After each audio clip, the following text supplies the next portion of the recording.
À partir du moment où, pendant que Luffy utilise le Gear Force, il donne plein de coups à Kaido, il ne se prend aucun coup critique. Et à un moment, il se dégonfle, et tu as Kid qui est choqué et qui dit « Mugiwara, à quel moment il t'a eu ?» Ça veut dire qu'en fait, Kid, c'est comme les pro-amiraux.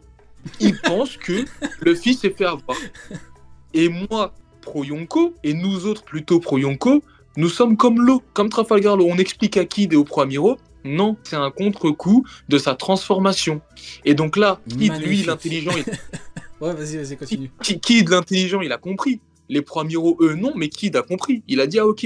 Donc c'était le prix à payer pour avoir une telle force. Et quand tu comprends ça, et que tu vois justement que Luffy a les yeux blancs à ce moment, que tu vois que Zoro est obligé de porter Luffy à ce moment, de le sauver, alors qu'il ne s'est pris aucun coup, tu vois juste qu'en fait, c'est tout simplement le Gear 5. Contre Lucci, la différence, c'est que son Gear 5 n'est pas arrivé à sa limite. Il l'a simplement utilisé, et juste le fait de l'utiliser un petit peu, sans arriver à sa limite, ça l'a fait devenir vieux. Dans leur machine, ils ont parlé à Luffy, il y a Bonnie qui a parlé à Luffy était même pas en capacité de répondre. C'est Jinbei qui a répondu à sa place. Donc à partir du moment où t'emboîtes tout ça, t'emboîtes tous les éléments des transformations de Luffy, du Gear Force, du Gear 5 et tout, et que tu vois ce qui se passe là, tout est logique, tout est normal.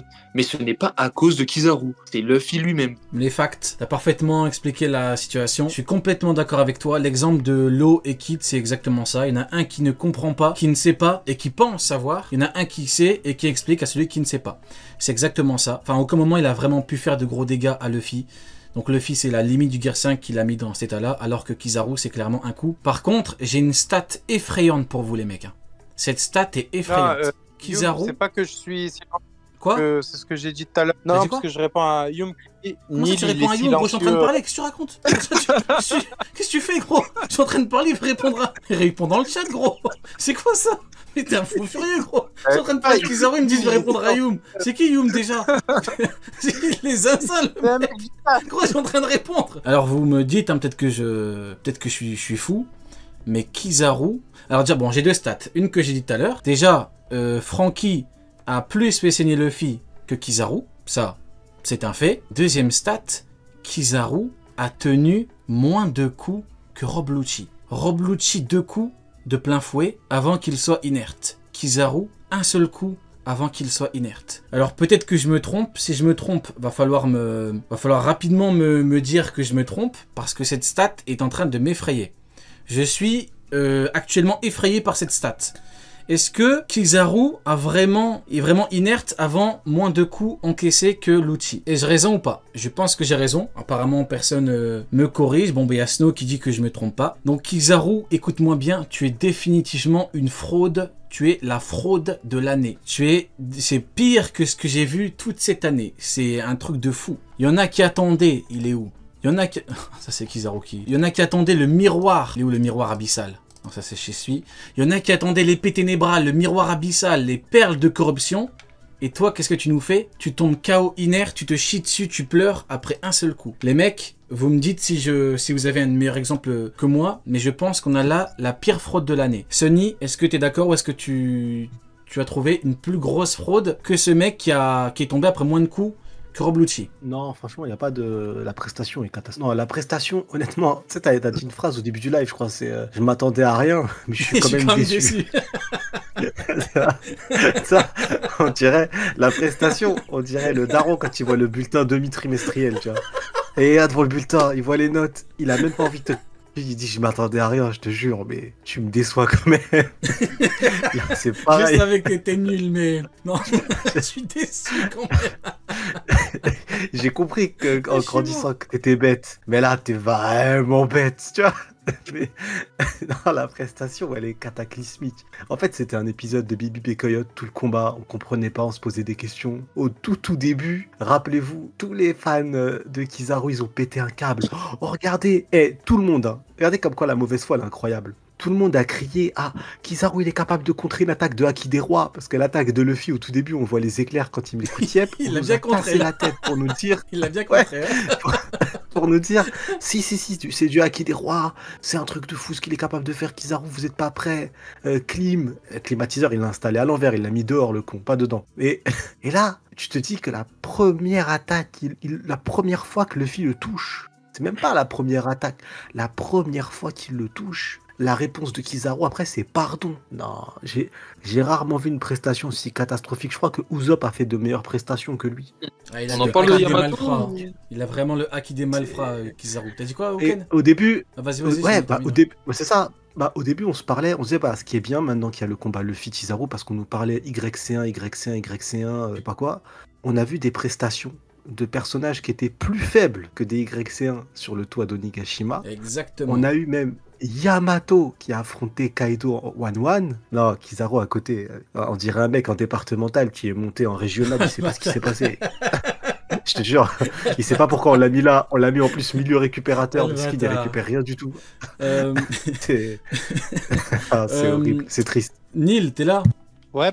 Ouais, du coup, je veux ton avis là-dessus. Est-ce que tu penses que Kizaru est la fraude de l'année? Je te jure que je m'attendais à ce qu'il tienne. Je savais qu'il allait perdre, mais je m'attendais à ce qu'il y ait un petit échange. Tu vois, du Goku Krillin, un petit truc comme ça. Non! Il s'est mangé une patate, il a dormi. Ah, le figure 5, il a pas... Et pourtant, Neil, c'est pas comme si on n'avait pas prévenu. Hein. On a dit, le figure 5, c'est un Golemon. Il fait le Golemon. C'est dans son ADN comme ça. Mais, au moment où il devient sérieux, parce que comme on l'a très souvent dit, contre Kaido, il faisait le Golemon, mais après Kaido lui a dit, tu peux faire le Golemon, tu peux faire la PlayStation, quoi qu'il arrive, le plus important c'est le haki. Le Luffy, à la fin, il a pas rigolé. Et il a envoyé des vrais coups, et à la fin, il a pas rigolé. Et bah là, il a pas rigolé, il en a mis une, il est inerte. Moi, je veux bien parler de Yamato qui s'est pris une rafale de coups d'Akidera dans le crâne et qui a jamais été vaincu, qui a jamais été sonné. Aïe aïe aïe, Uken, tu es mauvais, tu es méchant, Uken. Elle a jamais montré d'instant de faiblesse face à Kaido alors qu'elle s'est pris des coups pas plus forts que ce coup-là. Parce que même le coup que là il a mis à Kizaru en soi, il est même plus fort que celui qu'il a mis à Kaido parce que là il gonfle son bras, il y a des étoiles, il y a du feu aussi en plus. Il est quand même plus fort. C'est le même. C'est le coup de Popeye. C'est le même qu'il a mis à Kaido. Non, c'est pas le même. Mais bon, en vrai, c'est pas trop important. Ce qui est important, c'est que Kaido, il a quand même mis des coups. En fait, quand tu prends tout ce que s'est pris Yamato, c'est bien plus que le seul coup là que s'est pris Kizaru. Les rafales de coups d'Akidera où Kaido il est enragé, où il lui met dans le crâne et tout, c'est beaucoup plus que ce que s'est pris à Kizaru là. Et Yamato, à aucun moment elle est sonnée, à aucun moment elle te montre qu'elle est passive ou quoi. Et donc moi j'aimerais qu'on m'explique. Expliquez-moi les gars. Là t'es comme moi, tout à l'heure j'ai demandé qu'on m'explique qu'est-ce qu'il faisait de Kizaru à niveau Yonko avec des vrais arguments. Hormis le truc de Golemon, comme quoi Luffy atteint sa limite. Je veux de vrais exemples avec des techniques offensives, efficaces et tout. Il n'y a rien. T'es dans le même état que moi. Tu ne comprends pas. Et c'est normal que tu ne comprennes pas. C'est parce que Kizaru est une fraude. Je pense que c'est... Bah du coup, si tu peux répondre à la question, est-ce que c'est la fraude de l'année ou pas? Après, je donnerai mon avis à moi. Aramaki, c'était l'année dernière, donc oui. Bah oui, c'est la fraude de Marvel, bien sûr. Et de loin. Il y a, au niveau des fraudes de l'année, nous avons Twerk Bull avec Morley, ou Kizaru. À vous de décider dans le chat. Vous pouvez choisir soit Aramaki Morley, parce que c'est vraiment une belle fraude, Aramaki. C'est vraiment une belle fraude. Ou Kizaru, le fameux niveau Yonko qui s'est pris une patate et qui est inerte. À vous de décider. Vous pouvez choisir. Mais en tout cas, ouais, effectivement, pour Yamato, t'as complètement raison. Kongo Kabura, Raimeake, enchaînement d'Akidera, ok, t'as complètement raison, hein. C'est vrai qu'elle s'est mangée de... Donc là, honnêtement, en fait, je pense que la conclusion à tout ça, c'est qu'encore une fois, on a donné beaucoup d'importance à des conclusions complètement catastrophiques, avec des arguments qui sortaient de nulle part. Voilà, Kizaru niveau Yonko, j'ai jamais compris d'où ça sortait. Et finalement, l'auteur a mis les points sur les i, les barres sur les t, hein. Là, il y a tout, hein. Il arrive à faire encore une fois, je suis désolé, mais quand on parle... En fait, le problème, c'est que quand tu rentres dans les détails, il savait ce qu'il dirait. Oui, mais Luffy, les gars, s'il vous plaît, à quel moment Kizaru a fait des dégâts à Luffy? À quel moment? Il n'a pas fait de dégâts, les mecs. Il n'a pas fait de dégâts. Et on peut citer beaucoup de gens. En fait, on peut citer beaucoup de gens qui encaissent des coups de Yonko qui l'ont pas directement. Et on peut citer beaucoup de gens, donc niveau commandant, dont ces eaux-là, qui tapent des Yonko et qui font mal. Encore une fois, Law, Barbe Noire. Zoro sur le toit, alors que King, juste après, lui a pris la vie. Queen, avec Big Mom. Tout ça. Bon, les mecs, on fait comment? Ils ont des techniques. Et pourtant, Kizaru... C'est pas comme si il avait pas tenté, quoi. Il a vraiment tenté, il a dit l'accélération, c'est la puissance et tout. Il est parti loin, il l'a tapé, il a pas fait de dégâts. Et Luffy, dès qu'il était en Gear 5, en fait, on est d'accord que c'était un match à sens unique en Gear 5. C'était pas vraiment un combat. J'allais dire, Oda, il a expliqué ce truc-là. Il a dit que tout le long, jusqu'à la fin du manga, il voulait que ce soit des combats humoristiques. Et les gens, ils disent, ouais, mais où il a tenu. Non, il a pas tenu, c'est un combat humoristique. C'est-à-dire qu'il court dans tous les sens, et au moment où Luffy il est sérieux, une patate, il le couche. Il a fait une doumbé. C'est vrai. Bah écoutez, je pense qu'on peut avancer maintenant. Il n'y a pas d'égalité, jamais Horrible. d'égalité, frère. Il est au sol. La question, elle est simple. Pourquoi est-ce que le Kizaru est au sol? Une droite. Pourquoi est-ce que Luffy est au sol? Aucune attaque, rien. Le Gears. C'est tout. Fin, il n'y a jamais d'égalité. Ils boxent pas dans la même catégorie, c'est tout. C'est quand même terrible, hein. Vous voyez, quand il est venu, Kizaru en mode il est grand, il est fort et tout, il s'est fait piétiner. Hein. Akainu, il dit quoi dans le chapitre avec le commissaire au compte, là? Le gars là qui vient, il sert finalement à rien parce que finalement il y a les Gerling. Le gars qui enquête alors que si jamais Gerling il dit t'es mort, il est mort. Il dit quoi? Il dit ouais, ne trouvez aucune excuse aux amiraux. Et ça lui a cherché quand même des excuses. Là, Kizaru lui-même lui dit j'ai pas d'excuses. Donc ça sert à rien de chercher des excuses de je sais pas quoi. C'est vrai. Une droite au sol. Fin. C'est vrai. T'as complètement raison.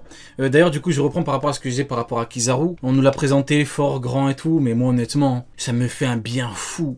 Moi, j'ai mangé comme pas possible. 12 ans depuis l'archipel, les mecs. Ça fait, plus, quoi. Même plus que 12 ans. Un moment, quand même, que le mec, il a chié sur Luffy et son équipage il y a longtemps. Maintenant, c'est one shot.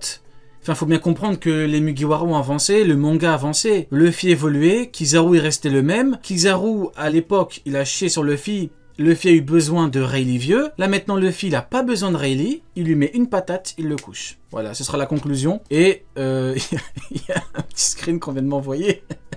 Je sais pas ce qu'il les trouve ces screens, regardez. Kizaru fracasse le figure 5. Mais qui sont ces gens? Toi aussi là. Gobelin, lève-moi ce drapeau là. Lève, t'as pas droit. Bon bah du coup voilà pour l'histoire avec Kizaru. Je vais pas vous mentir, ça va me manquer un peu. D'attendre... le moment où Luffy va lui mettre la patate, lui chier dessus, parce que c'est exactement comme avec Aramaki, c'est exactement pareil. L'auteur a mis un peu de temps, il a préparé le truc, en fait, faut être honnête, l'auteur a préparé l'humiliation. L'auteur a préparé l'arc pour te montrer que quand Luffy a dit « on est plus fort », on est plus fort. On n'est plus sur l'archipel, j'ai battu Kaido, toi à côté de Kaido, t'es personne. T'es personne pourquoi? Parce que tu passes pas Marco. Voilà, t'as passé Marco? Oui ou non? Non, et ben voilà, qu'est-ce que vous voulez que je vous dise? C'est tout, Luffy il était juste trop fort pour lui. C'est la conclusion, Luffy était trop fort pour lui. Et puis c'est tout. Et puis il a bien dit, Saturne vieux, je suis plus faible que lui. Voilà, c'est la conclusion. Du coup maintenant on peut avancer. Saturne qui utilise un pouvoir magique, en tout cas magique démoniaque, pour que Sanji, Franky et Vegapunk ne puissent pas bouger. Alors là franchement, je trouve que c'est vachement impressionnant. Pourquoi? Parce que le mec, il arrive et directement il nous présente des pouvoirs. En fait c'est pas juste utile. On est quand même dans le domaine de... C'est quand même incroyable. Le mec, il t'immobilise, t'as rien pu faire pour esquiver le truc, quoi. Là, juste il te regarde, tu peux pas trop bouger. Ça me fait quand même dire que Saturne, c'est quelqu'un. Comment t'as ressenti un petit peu la scène, Sonny? Ça nous a donné un peu de tension, en fait. Et de dire, ah ouais, ce mec, il pèse, en fait, parce qu'il ne bouge pas. Il ne fait rien du tout et il les a tous bloqués, paralysés. Sa blessure, elle s'est évaporée. Il tient bonnet comme si c'était Usopp. Il est vraiment terrifiant. Il a vraiment un côté... le côté démon ressort vraiment, tu vois. T'as l'impression que c'est un tortionnaire des enfers. Il est là avec ses petits jouets à leur faire la misère. Surtout que juste avant, en un clin d'œil, il a allongé Sanji quand même. Donc je trouve que c'est très très bien fait, très bien amené. Surtout juste après, il lève le bras abonné comme en mode sacrifiez-la, allez vas-y, fusillez-la tous, tu vois. Sans que faire, Sanji il crie en mode il veut faire mais il peut pas. Il est... Bah tu ressens un peu ce que t'avais à Shabaudi, tu vois. Genre l'impuissance. Là, il a réussi à rendre Sanji, qui est quand même l'un des plus forts Mugiwara, impuissant, complètement impuissant face à la situation. Et je trouve ça masterclass. Et toi, du coup, Neil, comment t'as ressenti un petit peu la scène avec Saturne qui empêche combattant adverse de bouger? Il a ce côté invulnérabilité des gros antagonistes de One Piece qu'on retrouve pour la première fois, je crois que c'était Ener. Ensuite, on a Moria qui a le même délire plus tard. Et plus récemment Big Mom, en mode on peut la toucher mais ça lui fait aucun dégât. C'était juste pendant Whole Cake. Après elle a perdu cette capacité sur Wa. Mais ouais, j'ai cette impression là en gros de pour l'instant inatteignable et on va trouver un truc qui va faire que. Mais ouais non, comme disait Sonny, hein, la dangerosité elle est là quoi. Tous les amiraux qu'on a vus, on en connaît quand même un certain nombre. on n'a rien vu de tel avec tous les amiraux, hein. Il n'y a aucun amiral qui a... Je sais pas, t'as quand même Sanji qui est là et qui bouge pas, alors que Sanji, bon, il est quand même là pour... il aime énormément protéger les femmes, et là, bon, après, c'est que le début, hein, à mon avis. Prochain chapitre, si on n'a pas la suite du flashback, Sanji va certainement intervenir, il va pas la laisser mourir, à moins que Bonnie utilise ses pouvoirs. Comme tu l'as dit, il a cette aura d'antagoniste, de vrai antagoniste. Et là, ouais. Il dégage quelque chose que, malheureusement, Kizaru surtout n'a pas dégagé. Et toi, du coup, Ken, tu penses quoi un petit peu de ça, hein? Un peu comme, on en revient un petit peu à ce que je disais tout à l'heure, un pouvoir assez utile, un pouvoir mystique